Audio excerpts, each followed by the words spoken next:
కళ్ళజోడు మార్పించండి ముందు అంబటి రాంబాబుకి, కొత్తగా కళ్ళజోడు పెట్టించండి జగన్మోహన్ రెడ్డికి. ఇంకో మాట అన్నాడు, అసలు నువ్వు జనసేన తరఫున పనిచేసుకో, నువ్వు అసలు చంద్రబాబు నాయుడు నుంచి బయటకు వచ్చాయంటే జనసేన టీడీపీ విడిపోమని చెప్పాడు. సో ఆవు వ్యాసంలాగా ఎక్కడికి వచ్చాడు, పాయింట్ కూటమిని విడగొట్టడానికి వచ్చాడు. అది అంబటి రాంబాబు నిన్న ప్రెస్ మీట్ పెట్టడానికి. సో ఎక్కడ పరకామణి చోరీ, ఎక్కడ జనసేన టీడీపీ విడిపోవడం, మీ అతి తెలివంతా చూపిస్తే ఎవ్వడు వినడు.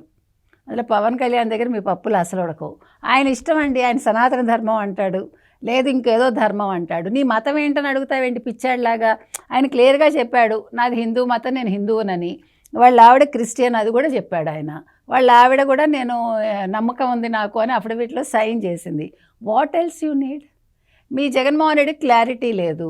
ఈ 4 గోడల మధ్య బైబిల్ చదువుతానంటాడు, బయటకు వచ్చాక నాది మానవత్వం అంటాడు, కానీ మనుషులను చంపిస్తాడు. అది ఆయన మానవత్వం. నీ కారు కింద నీ కార్యకర్త పడితేనే పక్కకి ఇచ్చేసి వెళ్ళిపోమంటాడు. అది మానవత్వం. మీకు అర్థమైందా?